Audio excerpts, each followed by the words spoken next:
পূর্ণিমার রাতে সোনার কেল্লা থেকে জয়সালমীর সিটি সিন্স 1984 খুবই জনপ্রিয় এই দোকান। মাছ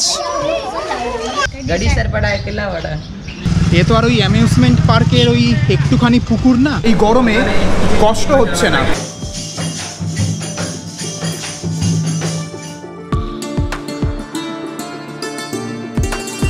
রাজস্থান রাজ্যটির প্রতি এতটা প্রেমে পড়ে যাব সেটা হয়তো অতটাও আশ্চর্যজনক না যতটা আশ্চর্য হলাম এই শহর ঘুরে। এ যেন এক বিস্ময়কর মেলবন্ধন পশ্চিম ভারত আর পূর্ব ভারতের মধ্যে। এ যেন এক আলাদাই দুনিয়া। এখানকার রাজস্থানী হোটেলে পাবে বেঙ্গলি থালি, মারোয়ারি দোকানে সব বাঙালি কর্মচারী। অন্যতম পুরনো গেস্ট হাউসের নাম নাকি ক্যালকাটা হাউস। কেল্লায় পথনির্দেশ হিসেবে বাংলায় লেখা মুকুলের বাড়ি। শোনা যায় যে আজও বেশ কিছু হোটেলে সত্যজিৎ রায়ের ছবি টাঙানো আছে, কারণ সেখানকার লোকেরা ওনাকে ভগবানের চোখে দেখে। হোটেলের মালিক আমাকে বলল, ধন্যবাদ यहाँ पर आने के लिए, अब बंगाली लोगों के लिए ही तो ये शहर इतना मशहूर हुआ है। তো আজকের এই গল্প সেই আশ্চর্য শহর ঘিরে। আজকের গল্প জয়সালমীরের।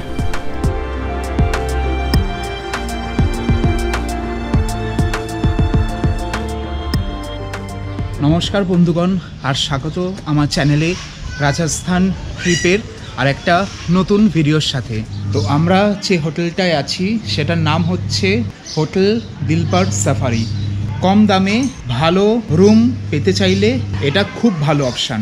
তোমরা বন্ধুরা মিলে আসো কি ফ্যামিলি মিলে আসো কি হানিমুনে আসো, this is a really good option.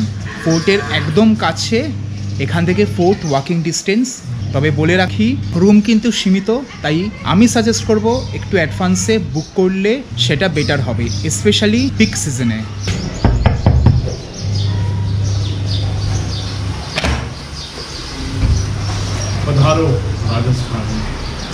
সেইটা হচ্ছে আমাদের জয়সালমীরের হোটেলের রুম।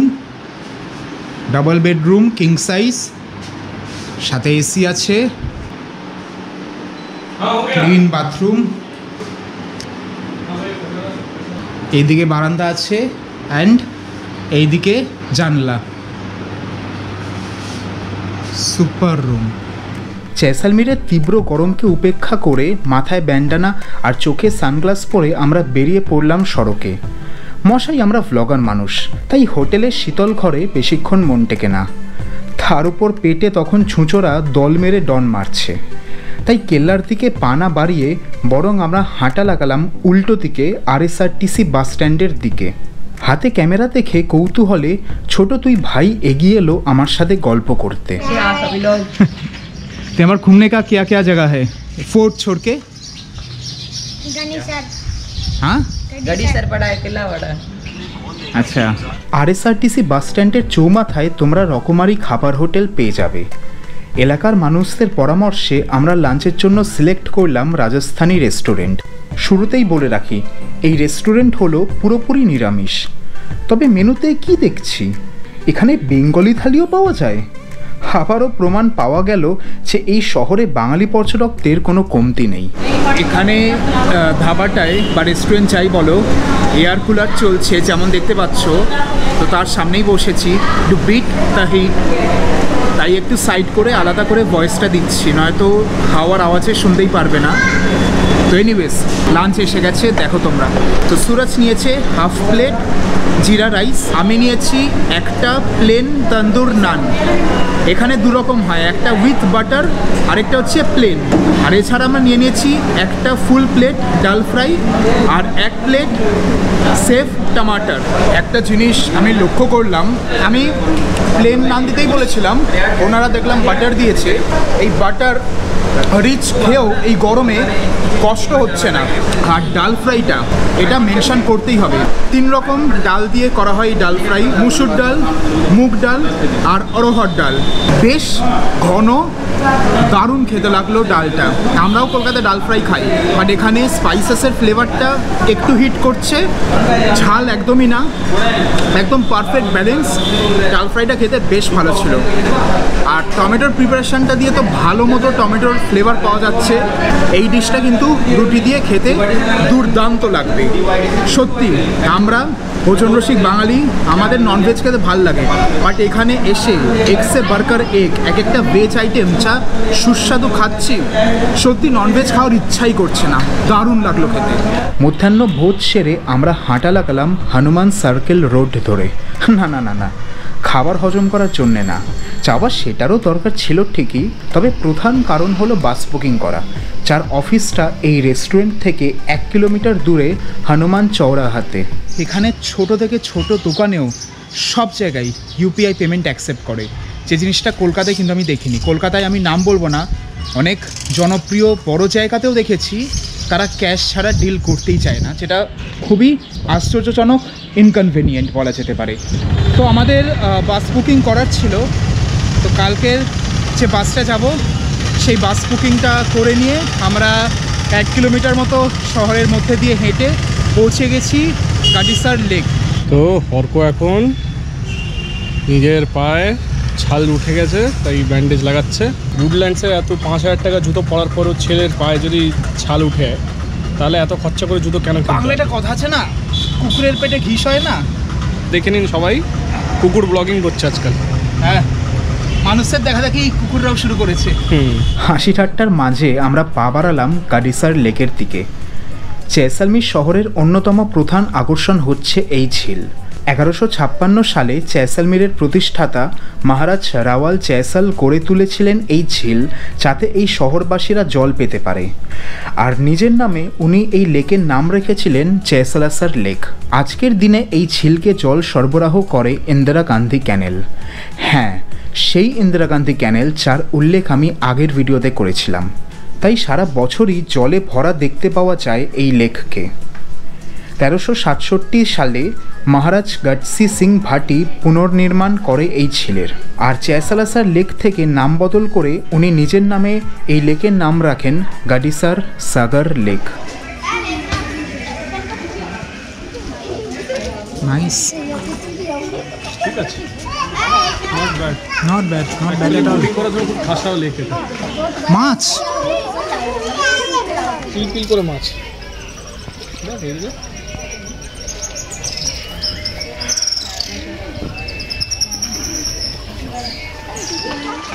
আসলে পাউরুটিটা জলের সাথে ভালো ভুলে যায়, তো এটা খেতে সুবিধে হয়। অবশ্যই মুখে গলে যায়। হ্যাঁ, এই জায়গাটিকে কোনো একটা দ্বীপ বা জঙ্গলের সাথে গুলিয়ে ফেললে অবাক হব না। চারিদিকে সবুজে ভরা, যতদূর চোখ যায় জল থই থই, কিলবিল করছে মাছ আর সুমধুর পাখির ডাক। আর আছি নাকি আমরা মরুভূমির দেশে, এ যেন কোনো রূপকথার থেকে কম না। হাতে সময় থাকলে তোমাদেরকে পরামর্শ দেব এখানে বোট ভাড়া করে সূর্যাস্তটা দেখার জন্যে। আর বোটিং পছন্দ না করলে আরও একটা দারুণ জায়গার খোঁজ দেব, যেখান থেকে তোমরা সূর্যাস্ত উপভোগ করতে পারবে, যেটা এই ভিডিওতে ক্রমশ প্রকাশ্য। লেকের মাঝে তোমরা এরকম বেশ কিছু স্থাপত্য দেখতে পাবে, যেগুলোকে বলা হয় ছত্রী। বিভিন্ন দেবদেবীদের স্মরণে এইগুলি স্থাপিত হয়েছে। লেকের এক পাশে তোমরা বেশ সুন্দর ছোট বড় নানা সাইজের পাথরের স্মারক বিক্রি হতে দেখতে পাবে। আর সাথে পেট পূজার জন্য রয়েছে লেক সাইড ক্যাফে। তবে আমরা দুটোর মধ্যে কোনোটাতেই টাকা খসাইনি, বরং এই মন্দিরে একটু নমস্কার জানিয়ে আমরা রওনা দিলাম আমাদের পরবর্তী স্থানের উদ্দেশ্যে। মরুভূমির মাঝে একটা শহর, সেই শহরের মাঝে একটা ঝিল, আর সেই ঝিলে কিলবিল করছে মাছ। কি আশ্চর্য ব্যাপার, তাই না? সত্যি এখানে এসে দারুণ লাগলো। সময় এখন সন্ধে 7টা। আর আগের ভিডিওতে যেমন বলেছিলাম, যেহেতু আমরা আছি এখন পশ্চিম ভারতে, তাই এখানে সূর্যাস্ত অনেক দেরিতে হয়। তো এখানে এসে এই সানসেটটা দেখতে বেশ ভালো লাগবে। এবার তোমরা যারা বোটিং পছন্দ করো, তোমরা এখানে কিন্তু বোটিং করতে পারো। এখানে জেনুইনলি বোটিং করতে বেশ ভালো লাগবে। এ তো আর ওই অ্যামিউজমেন্ট পার্কের ওই একটুখানি পুকুর না। প্রাইসেসগুলো আমি স্ক্রিনে দিয়ে দিচ্ছি, দেখে নিতে পারো। আর এছাড়াও কেউ যদি প্রি ওয়েডিং শ্যুট করতে চাও রাজস্থানে এসে, তাহলে এখানে করতে পারো, আধ ঘন্টায় 3000 টাকা। তো যাই হোক, আপাতত লেকটা ঘুরে নিলাম। এইবার এখান থেকে হেঁটে যাবো হচ্ছে সোনার কেল্লা, ওই 1-1.5 কিলোমিটার মতো রাস্তা হবে। গাড়িসার লেক থেকে কেল্লার দূরত্ব 1.5 কিলোমিটারের একটু বেশি, যেটা তোমরা চাইলে অটো রিজার্ভ করে যেতে পারো। তবে যতই যা বলো, পায়ে হেঁটে শহর ঘুরে দেখার মজাই কিন্তু আলাদা। তাই এই ছাল ছাড়ানো ব্যান্ডেড লাগানো পা নিয়েই হাঁটা লাগালাম কুলাসডালা রোদ ধরে। কেল্লা যাওয়ার পথে we have hit a jackpot. মানে জ্যাকপট মানে কি, খাবার জ্যাকপট পেয়ে গেছি। কাঞ্চন শ্রী আইসক্রিম সিন্স 1984 খুবই জনপ্রিয় এই দোকান। এখানকার আইসক্রিম আর লাস্সি খুবই জনপ্রিয় জয়সালমীরে। সবাই বলে জয়সালমীরে এলে এখানে আইসক্রিম বা লাস্সি বা কুলফি ট্রাই করতে। তো চলো ভেতরে গিয়ে একটু আইসক্রিম চেখে দেখা যাক যে কেমন খেতে। মানুষে যেমন বলে অতটাই পপুলার নাকি নামে চলছে, ট্রাই করা যাক। পাঞ্চ মেওয়া, আচ্ছা আচ্ছা ট্রাই করা যাক। দেখতেই তো সেই লাগছে, খেয়ে বল কেমন হচ্ছে। সন্দেশ আইসক্রিম এত ভালো। আর এইবার আমি ট্রাই করতে চলেছি কি লাস্সি জানো? রাজওয়াড়া লাস্সি। রাজওয়াড়া লাস্সি, উপরে একটু চেরি মতো আছে।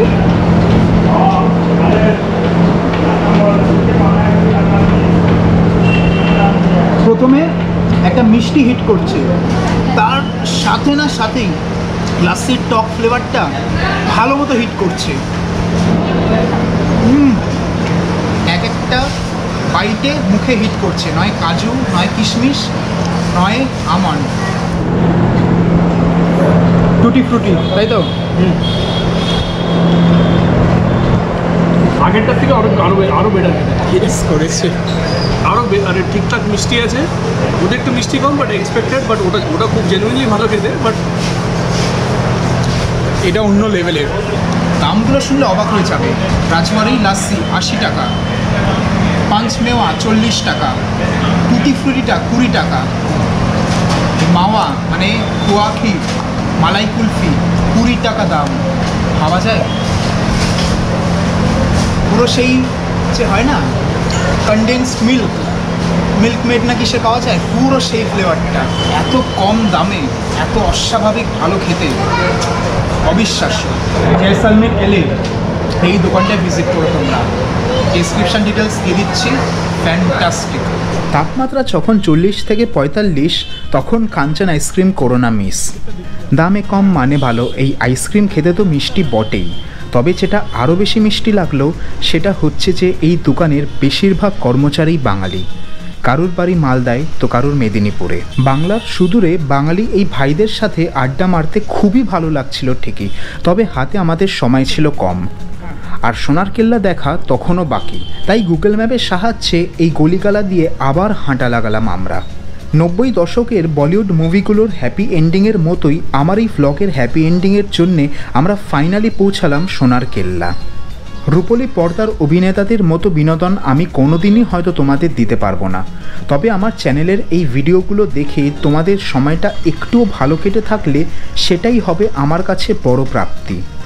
শুনতে আশ্চর্য লাগবে, তবে আবারও তোমরা চাইলে অটো ভাড়া করে এই কেল্লা ঘুরে দেখতে পারো।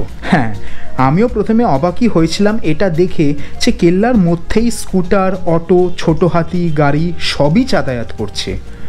আসলে এই কেল্লা হচ্ছে জীবন্ত দুর্গ বা লিভিং ফোর্ট, যা ভারতে একমাত্র আর গোটা পৃথিবীতে অন্যতম।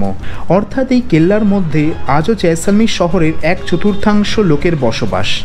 তবে সেই গল্প করার আগে তোমাদেরকে দেখাবো শ্রী বাবা রামদেবজি মন্দির। এই রামদেবজির কথাই আমি উল্লেখ করেছিলাম জয়সালমীর আসা ট্রেনের ভিডিওটায়, তাই তোমরা ওই ভিডিও না দেখে থাকলে অনুরোধ করব সেই ভিডিওটা দেখার জন্যে।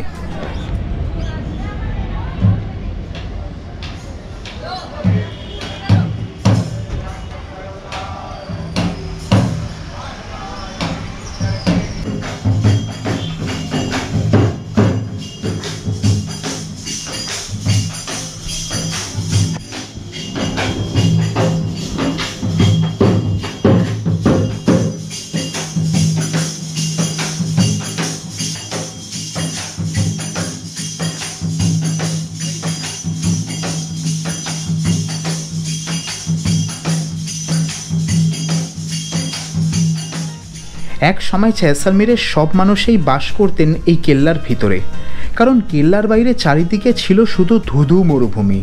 বর্তমানে শহরটি কেল্লার বাইরে ছড়িয়ে পড়লেও আজও প্রচুর পূর্বসূরিদের বাসস্থান এই কেল্লার ভিতরেই। সত্যি দেখে আশ্চর্য লাগলো যে এই কেল্লার মধ্যেই অবস্থিত গোটা এক শহর, যেখানে প্রবেশ করতে গেলে পার করতে হবে এইরকম 4টে দরজা, যার দ্বিতীয়টার নাম সুরজ পোল। 1156 সালে স্থাপিত হওয়া এই কেল্লা হচ্ছে রাজস্থানের দ্বিতীয় পুরাতন কেল্লা, যা হনুমানগড়ের ভাটনের কেল্লার পরেই। আমার বন্ধু সুরাজের সাথে এই সুরজ পোল পেরিয়ে একটু এগোতেই পেলাম তৃতীয় দরজা, যার নাম গণেশ পোল। চারিদিকের এই অপরূপ সুন্দর কারুকার্য থেকে চোখ সরানো কিন্তু বেশ চ্যালেঞ্জিং। যে সময় না ছিল আধুনিক মেশিন, না ছিল কম্পিউটার, সেই সময়ে এইরকম ভারী ভারী হলুদ চুনাপাথর আর বেলে পাথর মেপে কেটে একের পর এক চাপিয়ে গড়ে তোলা হয়েছিল এই কেল্লা, যা আজও অটুট 800-র বেশি বছর পরেও। পাথরের ছেদ করে করে মহারাজদের পছন্দ অনুযায়ী বানানো হয়েছিল হরেক রকম নকশা। ভাবলে সত্যি অবাক লাগে যে কী করে এইরকম সঠিক অঙ্ক কষে ত্রিকুটা পাহাড়ের উপর এত উঁচু, এত জটিল আর এত বিশাল এই স্থাপত্য বানানো হয়েছিল, যার দৈর্ঘ্য 1500 ফিট, প্রস্থ 750 ফিট আর উচ্চতায় 250 ফিট। চতুর্থ দরজা, যার নাম হাওয়া পোল, পেরোতেই আমরা পৌঁছালাম এই কেল্লার সবথেকে গুরুত্বপূর্ণ স্থানে, যেখান থেকে কেল্লার চারিদিকের রাস্তা ভাগ হয়। তোমরা অটো করে এলে এখানেই নামানো হবে, কারণ এরপর থেকে বাকি স্থানগুলো কিন্তু পায়ে হেঁটেই দেখতে হবে। বাঁদিক ঘুরতেই তোমরা দেখতে পাবে মহারানীর মহল। ভারতের বেশিরভাগ রাজপ্রাসাদ আর কেল্লার মতোই এই কেল্লা ঘিরেও রয়েছে বেদনা, যন্ত্রণা আর মৃত্যুর কাহিনী। 1299 সাল নাগাদ যখন আলাউদ্দিন খিলজি এই কেল্লা কবজা করেন, তখনই রাজপুত মহিলারা সম্মান রক্ষা করতে দল বেঁধে চহরব্রত পালন করেন। এরপর রাজপুত বীরেরা এই কেল্লাকে নিজেদের ক্ষমতায় ফিরিয়ে আনতে পারলেও আবারও 1530 নাগাদ আক্রমণ হয় এই কেল্লায়। আফগান দস্যু আমার আলীর হাতে পরাজিত হবার আশঙ্কা করেছিলেন মহারাজ রাওয়াল লুনাকারান, আর চহরব্রত আয়োজন করার মতো যথেষ্ট সময় না থাকায় তিনি নিজে হাতেই রাজপুত পরিবারের মহিলাদের হত্যা করেন। তবে সেই যুদ্ধে কিন্তু শেষমেশ জয়ী হয়েছিলেন এই মহারাজ। আর এই কুইন্স প্যালেস সাক্ষী হয়ে থাকলো রক্তের খরস্রোতের। এবার অতীত থেকে ফেরা যাক বর্তমানে। যেমনটা বলেছিলাম, এই কেল্লার ভিতরে বসবাস করে এক আস্ত শহর। তাই তোমরা এখানে দেখতে পাবে প্রচুর বাড়ি আর হাভেলি, যেখানে বসবাস করে 5000-এরও বেশি মানুষ, আর হরেক রকম দোকান, যেখানে পাবে মুদির থেকে সোভেনিয়ার শপ, সব কিছু। এছাড়াও এই কেল্লায় দেখতে পাবে 7টা জৈন মন্দির, যেখানে সব মিলিয়ে আছে 600-র বেশি মূর্তি। আর হিন্দুদের জন্যে আছে সূর্য মন্দির আর লক্ষ্মীনাথ মন্দির, যেখানে পুজো করা হয় লক্ষ্মী আর বিষ্ণুকে। বেশ কিছু হাভেলিকে রূপান্তরিত করা হয়েছে বিলাসবহুল বুটিক হোটেল, বিভিন্ন সংস্থার হোস্টেল আর মিউজিয়ামে। আমি আর সুরজ দুজনেই বড় ভুল করেছিলাম সময় হিসেব করতে, সেই কারণে কেল্লায় পৌঁছাতে অনেকটা দেরি হয়ে যাওয়ায় কিছু স্পট মিস করতে হয় আমাদের। সত্যি বলতে কি, তোমরা অর্ককে এরকম ভুল আর কিছু ক্ষেত্রে লোকসান করতে দেখতে পাবে। চাইলে আমি এইগুলো চেপে যেতেই পারতাম, তবে অনেস্ট ব্লগার হিসাবে এইগুলো আমি তোমাদের সামনে তুলে ধরি, যাতে তোমরা ভবিষ্যতে এলে তোমাদের ভুল বা লস না হয়। সেই কারণে ভিডিওতে তোমাদেরকে আইটিনারি বানিয়ে দেব, যেটা ফলো করে ভালো মতো সবকটা স্পট দেখতে পাবে। এই ক্যালকাটা হাউস হচ্ছে এখানকার অন্যতম পুরনো গেস্ট হাউস, আর যেমনটা নাম দেখে বুঝতে পারছো, এটা বানানো হয়েছিল বেঙ্গলি পর্যটকদের জন্যেই। ওরে বাপ রে বাপ, আজকে পূর্ণিমার রাত ভাই, এটা নাইট করে ছবি। পূর্ণিমার রাতে সোনার কেল্লা থেকে Jaisalmer city.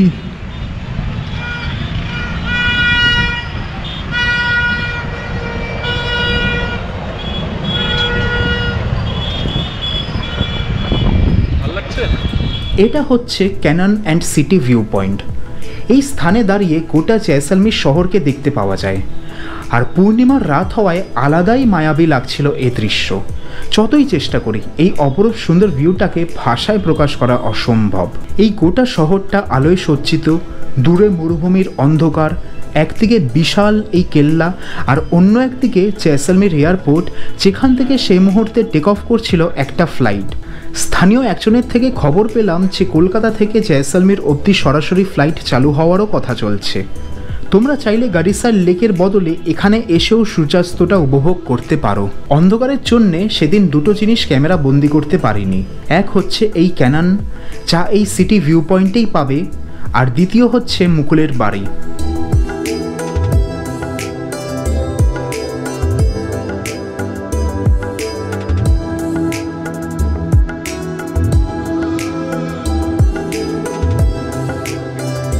Last but not the least, এইটা হচ্ছে মহারাজের মহল। এই মহলের মধ্যে ঢুকে উপরের তলায় যাওয়ার ব্যবস্থা আছে, তবে আমাদের ইচ্ছে হলেও ওই অন্ধকার সিঁড়ি দিয়ে আর উঠলাম না।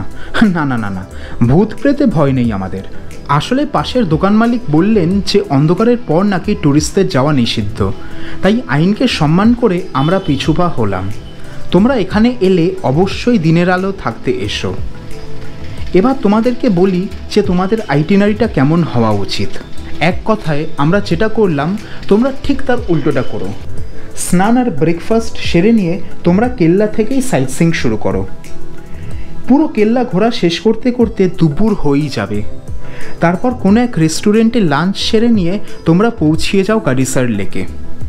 হিজ হাইনেসের সোনার কেল্লা ঘোরার পর তোমরাও যদি একটু হাই হতে চাও তাহলে কেল্লার গেটেই পাবে গভর্নমেন্ট রেজিস্টার্ড ভাঙের দোকান। তবে জয়সলমীর ছেড়ে ফিরে যেতে হবে বলে আমাদের মরাল লো ছিল, অতএব উল্টো ফুটে লেমন সিকাঞ্জি খেয়েই তেষ্টা মেটালাম। তো সোনার কেল্লা ঘুরে ফাইনালি আমরা চলে এসেছি হোটেলে। আর আসার পথে আমরা আজকে একটু লাইট ডিনার করেছিলাম রাজস্থানি স্টাইল ভেলপুরি খেয়ে, যেমন তোমরা স্ক্রিনে দেখতে পাচ্ছ। এখানকার সব মানুষের মুখে একটাই কথা, এই থর মরুভূমির মাঝখানে এই ছোট্ট শহর জয়সলমীরকে কেউই চিনতও না, জানতও না। আজকে সত্যজিৎ রায় এখানে এসে সোনার কেল্লা শুটিং করার পর ঝাঁকে ঝাঁকে বাঙালি ট্যুরিস্ট আসা শুরু করে, এরপর গুজরাটি ট্যুরিস্টরা আসে, এরপর এক এক করে ভারতের বিভিন্ন জায়গা থেকে মানুষ আসা শুরু করে, বিদেশিরা আসা শুরু করে। আর আজকে জয়সলমীর ট্যুরিজমের জন্য একটা বিশাল বড় হাব। যাই হোক, আজকে এই ভিডিওটা এখানেই শেষ করছি।